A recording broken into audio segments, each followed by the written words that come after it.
لماذا نبدو أثمن حين نموت؟ لماذا حين نموت نبدو للآخرين شيئا ثمينا فقدوه؟ وللتو شعروا بقيمته، ثم يفتشون في حياته الماضية وذكرياته وتفاصيل عباراته وأدق حركاته، ثم يسارعون في البكاء علينا ويتلمسون أثر خطواتنا وذكرياتنا.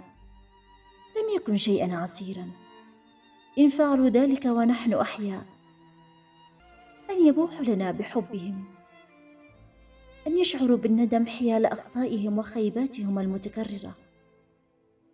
ليس بالأمر الصعب أن يبادلون الحب والضحكات ولحظات السعادة التي نحلم بها، أن يكونوا أصدقاء قريبين كما نحب. حين نموت نكون أثمن بالنسبة لهم، نكون شيئا يستحق البكاء بحرارة، فقط حين يغلق دوننا ودونهم باب الموت.